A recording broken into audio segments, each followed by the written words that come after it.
तुम बस पढ़ लो।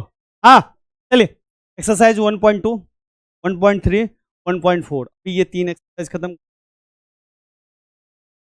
ठीक है ना।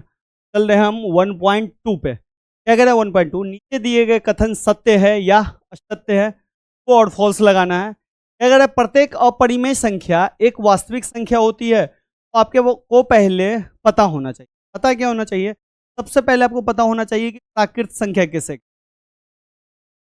तो बाबू लोग, प्राकृत संख्या को हम नेचुरल नंबर भी बोलते हैं। तो गिनती की संख्या होती है उसको हम क्या बोलते हैं, प्राकृत संख्या। गिनती हम कहां से स्टार्ट करते हैं, 1 2 3, ठीक है, 1 से। उसके बाद होता है पूर्ण संख्या। क्या होता है, पूर्ण संख्या, तो हम बोलते हैं होल नंबर। क्या बोलते हैं, ये 0 से स्टार्ट होगा। तो अब एक बात बताइए, मैं एक चीज पूछ रहा हूं यहीं पे, क्या सभी प्राकृत संख्या पूर्ण संख्या होगी? हाँ होगी रे चोट्टा, सभी प्राकृत संख्या पूर्ण संख्या में नहीं आ रहा है, यही होगी भैया, पहले बोल देगा हाँ, नहीं पहले रट के रखता है। क्या सभी पूर्ण संख्या प्राकृत संख्या होगी? नहीं होगी, 0 पूर्ण संख्या है, 0 प्राकृत संख्या है। क्वेश्चन ऐसे आ जाएगा, समझे? तो ध्यान से, प्राकृत संख्या पूर्ण संख्या के बाद आता है थर्ड नंबर पूर्णांक। पूर्णांक को बोलते हैं हम इंटीजर। इंटीजर क्या होता है, इंटीजर क्या होता है कि ये जितने भी पूर्ण संख्या है ना, इसमें साइन नहीं है तो ये प्लस है, तो माइनस भी लगा दो, प्लस वाला तो रहेगा, तो प्लस वाला इधर चला जाएगा, 0 1 2 3 4, ठीक है। अब माइनस वाला इधर आ जाएगा, -1 -2 माइनस, और भी, ठीक है। तो पूर्णांक को है ना हम 3 तरह से बांटते हैं। प्लस वाले को हम बोलते हैं पॉजिटिव इंटीजर। क्या बोलते हैं, में बोलते हैं, और इसको बोलते हैं ऋणात्मक पूर्णांक। और 0 में ना प्लस लगता है ना माइनस लगता है, इसलिए इसको 0 इंटीजर बोलते हैं। क्या बोलते हैं, 0 पूर्णांक। हाँ, शून्य पूर्णांक या 0 पूर्णांक चलेगा, ठीक है ना। अब देखिए, प्राकृत संख्या पूर्ण संख्या पूर्णांक हो गया। फोर्थ में आता है परिमेय संख्या। क्या आता है, परिमेय संख्या। बेटा शांति थोड़ा सा, परिमेय संख्या को हम रेशनल नंबर बोलते हैं। क्या बोलते हैं, रेशनल नंबर को दो चीज से पहचानेंगे, एक तो पी बाई क्यू के रूप में हो। क्या हो, ऊपर में भी पी हो नीचे में भी क्यू हो, लेकिन पी और क्यू जो हो वो क्या हो, इंटीजर हो। मतलब ऊपर में भी इंटीजर हो और नीचे में भी, लेकिन नीचे में 0 नहीं हो, वो क्या होता है, परिमेय संख्या। जैसे 6/4 परिमेय संख्या है, हाँ है, ये भी इंटीजर पूर्णांक, ये भी पूर्णांक। क्या ये परिमेय संख्या है, हाँ है। क्या ये परिमेय संख्या है, ऊपर में 0 हो सकता है, ठीक है। ये परिमेय संख्या है, नीचे में 0 नहीं होना चाहिए। ये परिमेय संख्या है नहीं है नीचे तो 1 लग जाएगा, ठीक है ना। तो ये सब परिमेय संख्या है। परिमेय संख्या एक तो पहचानने का तरीका है पी बाई क्यू के फॉर्म में, एक और पहचानने का तो हम बोलते हैं NR-NT। पहचान का एक तरीका तो ये हो गया, ठीक है। दूसरा तरीका है, NR-NT नहीं बोलते उसको, या तो रिपीट कर जाए, या तो रिपीट करे या टर्मिनेट कर जाए, टर्मिनेट। अब रिपीट कर जाए, रिपीट को हम बोलते हैं, क्या हिंदी में क्या बोलते हो रिपीट को?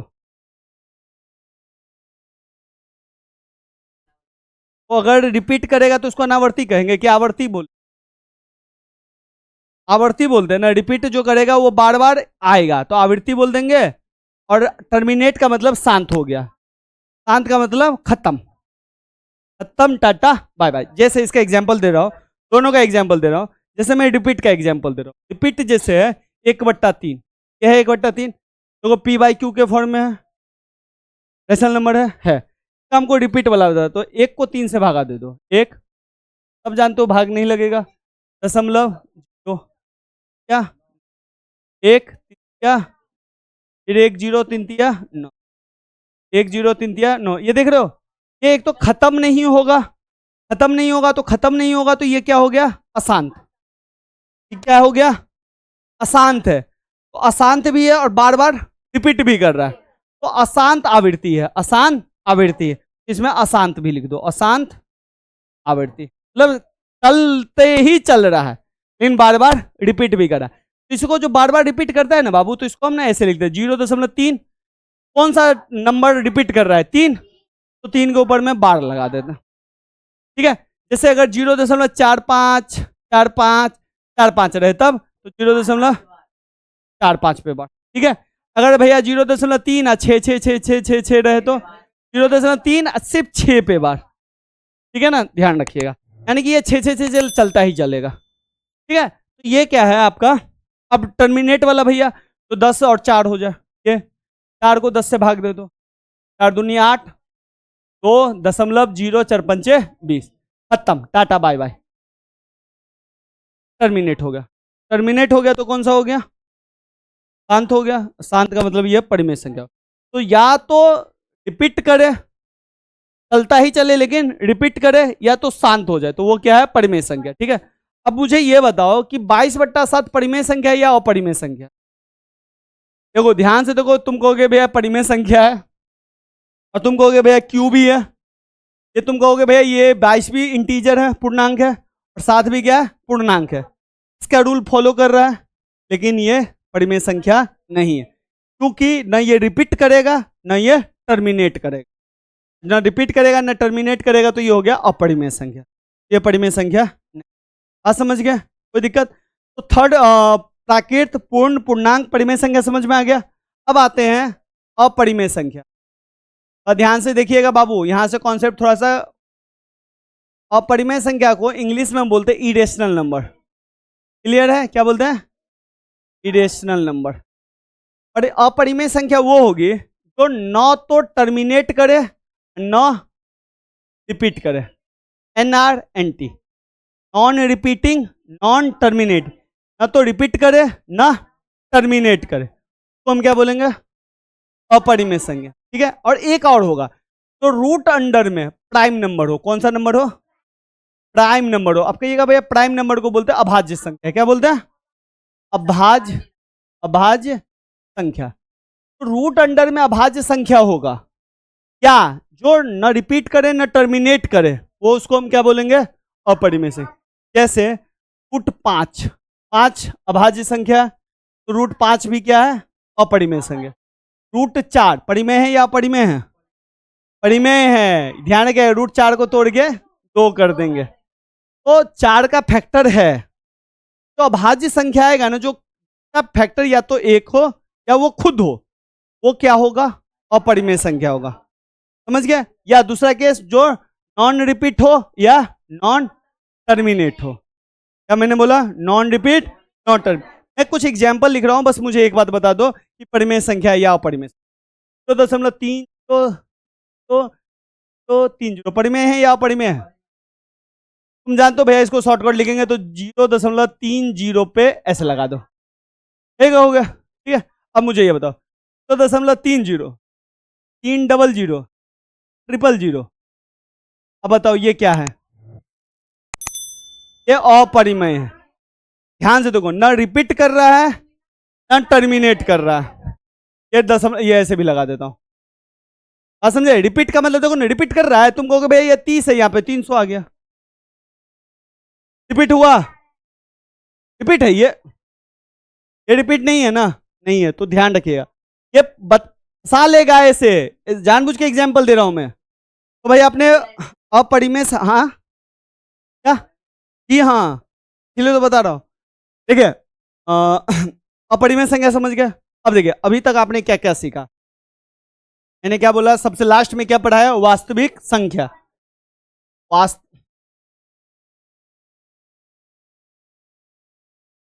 वास्तविक वास्तविक मैंने बोला रियल। रियल नंबर को हम 2 हिस्सों में बांटेंगे। सबसे पहले परिमेय संख्या और बोलेंगे रेशनल नंबर। अरे वो रियल है, ध्यान रखना, मैं लिख ही देता हूं रियल, और ये क्या है? रेशनल। और ये हो गया अपरिमेय। अपरिमेय तो हम बोलते हैं, हाँ मजाक नहीं करो, परसों एग्जाम है। परिमेय संख्या का पहचान दो मैंने बताया। एक तो ये p बाई क्यू के फॉर्म में आ जाए, अब p और q क्या हो जाए, इंटीजर हो जाए, पूर्णांक हो जाए। याद आया? क्या नीचे में जीरो ना हो, या तो रिपीट करे या टर्मिनेट कर जाए, या तो रिपीट करते चले या खत्म हो जाए। ये हो जाता है परिमेय संख्या। परिमेय संख्या में तीन हिस्सा बनता है। परिमेय संख्या कितने प्रकार का होगा? तीन। एक तो होगा प्लस प्लस वाला, जिसको हम बोलेंगे प्राकृत संख्या, इसमें जीरो नहीं होगा। ठीक है। एक होगा पूर्ण संख्या, इसमें जीरो होगा, जीरो एक दो तीन। और इसमें क्या होगा? एक दो। और प्राकृत संख्या होगा, पूर्ण संख्या होगा, और लास्ट में क्या होगा? क्या होगा? -3, -2, -1, तो 1 2 3 डॉट डॉट डॉट, इधर भी डॉट डॉट। ये सारे नंबर क्लियर है? या अलग अलग भी पूछ देगा। क्या पूछेगा मैं बता रहा हूं। ये क्वेश्चन ऐसे भी पूछ देगा, क्या सभी पूर्णांक संख्या, क्या मैंने बोला, क्या सभी पूर्णांक संख्या परिमेय संख्या होती है? तो देखो परिमेय संख्या के अंदर में तो होती है। परिमेय संख्या जीरो ऊपर में चलेगा, जीरो अगर है नीचे में एक होगा, नीचे में जीरो नहीं होना। क्लियर है? तो इस तरह से ये होती है। अब आते हैं डायरेक्ट क्वेश्चन। क्वेश्चन क्या कर रहा है? प्रत्येक अपरिमेय संख्या एक वास्तविक संख्या होती है। हाँ भैया, प्रत्येक वास्तविक संख्या, सभी अपरिमेय संख्या वास्तविक संख्या है। मैं पूछ रहा हूं, क्या सभी प्राकृत संख्या पूर्ण संख्या होगी? ध्यान से सुनिए, क्या सभी प्राकृत संख्या पूर्ण संख्या होगी? क्या सभी पूर्ण संख्या पूर्णांक होगी? क्या सभी पूर्णांक संख्या पूर्ण संख्या होगी? नहीं होगी। डब्बा समझना, सबसे छोटा डब्बा है प्राकृत संख्या का, सबसे बड़ा डब्बा है पूर्ण संख्या का, सबसे बड़ा डब्बा है, और उससे भी बड़ा डब्बा है वास्तविक ये परिमेय संख्या का, और अपरिमेय संख्या का अपना डब्बा। और इस सब डब्बा में कौन डब्बा है? वास्तविक संख्या, रियल नंबर। क्लियर है? ध्यान रखना। अब आइए, संख्या रेखा का प्रत्येक बिंदु रूट एम के रूप का होता है, जहां एम क्या है? प्राकृत संख्या। देखिए क्या पूछा है, संख्या रेखा। बाबू संख्या रेखा ये होता है, इसमें हम जीरो भी लेते हैं। ठीक है, इधर तो एक होगा, दो होगा, तीन होगा, इसको हम रूट में लिख सकते हैं। इधर क्या आएगा? -1। क्या मैं इसको रूट में लिख सकता हूं? नहीं लिख सकता हूं। ये ऊपर वाला जो है सत्य है, ये वाला ट्रू है, और ये वाला असत्य है। तो असत्य है क्योंकि संख्या रेखा का प्रत्येक बिंदु रूट एम अगर हम लेंगे तो, एक मिनट जोड़े क्या कर दिया, एक प्राकृत संख्या तो प्लस में होता है ना।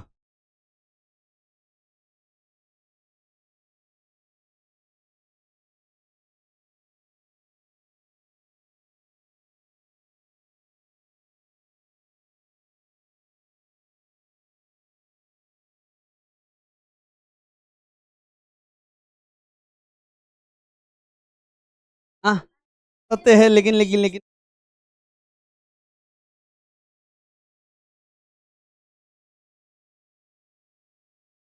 सुनिए, इसका जवाब क्या है? इसका जवाब सुनिए। देखिए क्वेश्चन फिर से मैं कह रहा हूं, क्वेश्चन समझिएगा। कह रहा है संख्या रेखा का प्रत्येक बिंदु रूट एम के रूप का होता है, जहां एम क्या है? एक प्राकृत संख्या। देखो एम क्या जगह पे तुम एक ले सकते हो, दो ले सकते हो, तीन ले सकते हो, चार ले सकते हो, कुछ भी ले सकते हो। क्या आप जानते हो प्राकृत संख्या कुछ भी होती है? ठीक है कि नहीं? एक से लेकिन स्टार्ट होती है, एक से नीचे होती है प्राकृत संख्या? नहीं होती है। ठीक है, होल नंबर। लेकिन संख्या रेखा अगर तुम लेते हो तो इस तरह से संख्या रेखा लेते हो। यहाँ पे बीच में तुम क्या रखते हो? जीरो। इधर 1 रखते हो, इधर 2 रखते हो, इधर 3 रखते हो। ठीक है, अगर तुम m के जगह रूट 9 लो, m के जगह 9 ले लो, तो रूट 9 का मतलब क्या हो जाएगा? 3। तो इस 3 को हम रूट 9 लिख सकते हैं कि नहीं लिख सकते? अगर m के जगह 4 लोगे तो क्या आएगा? 2। तो रूट 2 के जगह हम क्या लिख सकते हैं? लिख सकते हैं, कोई दिक्कत? -1 होगा तो हम क्या रखें? रूट का है ना, हमेशा ध्यान रखना, रूट जो टूटता है आपके 9th क्लास 10th क्लास तक, वो माइनस में नहीं टूटता। ठीक है, रूट जो टूटता है तो वो किस में टूटता है? प्लस में। प्लस में टूटेगा तो क्या संख्या रेखा पे माइनस वाला टर्म हम रूट में लिख सकते हैं? नहीं लिख सकते। ये इसका मतलब ये हो गया असत्य। क्लियर है? ठीक है, असत्य सिर्फ आंसर नहीं देखना, रीजन बताना है। मैं तो टीचर हूं, मेरे को तो रीजन देना पड़ेगा ना। बात समझ में गए? समझ गए कि नहीं? अब आए था। हाँ, आपको सत्य असत्य रीजन नहीं लिखना है, लेकिन मैं टीचर हूं तो मेरे को तो रीजन बताना पड़ेगा ना आप सबको। प्रत्येक वास्तविक संख्या एक अपरिमेय संख्या होती है। सभी वास्तविक संख्या अपरिमेय संख्या है। ध्यान से।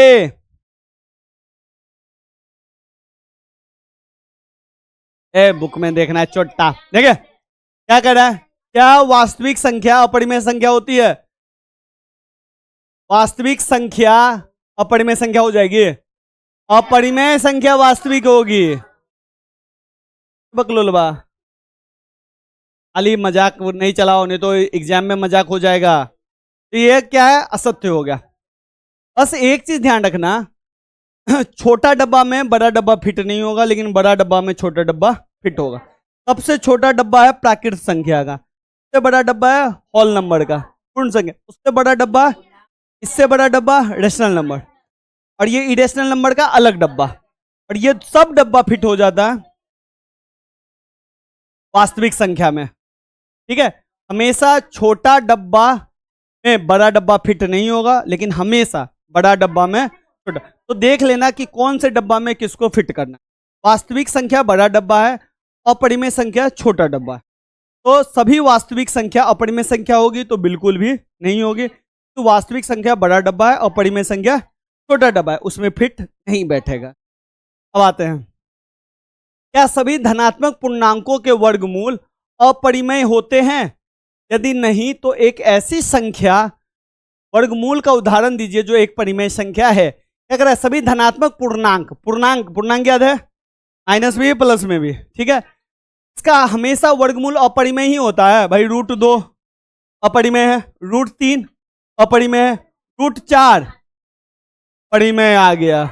इसका मतलब ये स्टेटमेंट क्या हो गया? असत्य हो गया। और इसका एग्जाम्पल कौन हो गया? क्लियर है? चले आगे। √8 नहीं, √9 निरूपित करना है। क्या पूछ रहा है? दिखाइए। तो दिखाना है मतलब मैंने एक वीडियो बनाया है, शॉर्ट्स वीडियो भी है, जिसमें मैंने √2 का मैंने दिखाया, तो देख लीजिए। ठीक है ना, बहुत इंपॉर्टेंट है, एक क्वेश्चन पक्का है मिड टर्म में भी और फाइनल टर्म में भी, ध्यान रखिएगा। कुछ नहीं करते, जैसे देखिए नंबर लाइन है, अब सब जानते हैं 5 क्या है? अपरिमेय संख्या। तो आप सब जानते हैं कि भैया 0 इधर होगा, 1 इधर होगा, 2 इधर होगा, इधर होगा, इधर माइनस होगा। लेते नहीं है, हमको क्या दिखाना है? √5। ठीक है, √5 के लिए ना आपको एक पाइथागोरस ट्रिपलेट्स बनाना पड़ेगा। क्या मैंने बोला? Pythagoras triplets. अगर √5 है तो आपको है ना √5 को है ना ऐसे लिखना पड़ेगा, 2 का स्क्वायर प्लस 1 का स्क्वायर। 2 का स्क्वायर कितना हो गया? और 1 का स्क्वायर, 1 का स्क्वायर 1, और ये हो गया 5। क्या आ गया? रूट आ गया। अब ध्यान से देखिए, हमने 2 का स्क्वायर लिया तो 2 तक जाइए, यहां से लेके यहां। ठीक है, ये 2 हो गया। यहां पे ना 1 खींच दीजिए, एक लंबा स्केल के सहारे, स्केल के सहारे। ये 2 भी हमने किसके सहारे लिया है? 2 सेंटीमीटर। ठीक है ना, हाँ। और ये भी 1 इसके सहारे। ठीक है, फिर आप क्या कीजिए, इसको नहीं यहां से यहां खींच दीजिए। ये आप सब जानते हैं, ये लाइन खींचा होगा तो ये 90 डिग्री में खींचा होगा। ये यहां से यहां तक कितना हो गया? 2, और ये कितना है? 1 है। और ये जो निकलेगा पाइथागोरस थ्योरम से, तो आप सब जानते हैं ये √5 निकलेगा, √5 निकलेगा। अब स्केल पाइथागोरस सब मैं बताऊं कैसे? फॉर्मूला में पाइथागोरस आज तक नहीं बताया मैंने। ए स्क्वायर बराबर होता है h स्क्वायर बराबर होता है पी स्क्वायर जोड़ बी स्क्वायर। पढ़ाने का है ना, लिंक मत तोड़ा करो, समझा? घाटा है तुम्ही लोगों का। या पढ़ा करो तो लिंक तोड़ देते हो ना, तुम्ही लोग का घाटा है। 10 मिनट का टॉपिक ही ना, 1 घंटा पढ़ाना पड़ता है। उस दिन मैं देख रहा था पूरा 55 मिनट में ना 5 क्वेश्चन पढ़ाए। शर्मनाक है, शर्म कर लो, चुल्लू भर पानी में डूब के मर जाओ तुम सब, खाली बहस करवाते रहते हो। शर्म नहीं लगता है तुम सबको? 5 क्वेश्चन जो कि मैक्सिमम हो जाना तो चाहिए था 25 से 30 मिनट में, वो आप लोगों ने ना 1 घंटा में करवाया मेरे से। तरम तो है नहीं,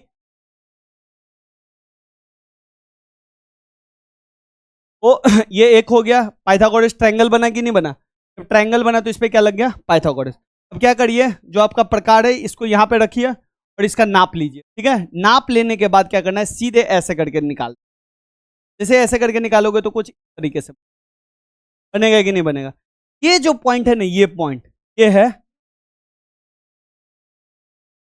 समझ गए? इसी तरह बोल सकता है रूट 2 का भी निकालने के लिए, 2 का मान लो 0, 1 और 2, 2 के लिए हमको लेना पड़ेगा 1 का स्क्वायर जोड़ 1 का स्क्वायर। एक यहां से यहां तक ले लीजिए, ठीक है, और एक पर 1 सेंटीमीटर खड़ा कर दीजिए। मैं स्केल से बनवाऊंगा अभी, ठीक है ना? ये सारा स्केल से ही लेना है और ये इसको इससे मिला दीजिए, क्योंकि आप जानते हैं ये एक हो गया, ये एक हो गया, इसका पाइथागोरस से क्या हो जाएगा? √2। फिर स्केल रखिए और फिर ऐसे खींचे दीजिए, तो हो जाएगा। ये वाला जो पार्ट हो गया ये कितना हो गया? रूट। इसी तरह √3 का कहेगा, √3 का लेने के लिए आपको √2 का आना चाहिए, 2 का स्क्वायर प्लस 1 का स्क्वायर, तो आपको √2 पता होना चाहिए, तो आपको √2 तक लेना पड़ेगा, यहां तक √2 हो गया, और √2 पे फिर कितना ले लीजिए? 1, और फिर इसको मिला दीजिए, ठीक है, और फिर इसको ऐसे खींच दीजिए। ये पॉइंट कितना हो गया? 4 नंबर दे के जाएगा। एक क्वेश्चन हल्का है, देख लीजिए, फ्री में नहीं बढ़ते हैं, क्लियर है? ये क्वेश्चन है ही नहीं, ये क्रियाकलाप दिया हुआ है, क्लियर है? सेकंड में टाइम जब मारता हूँ इस क्वेश्चन, आसान है लेकिन फिर भी मैं बताऊंगा।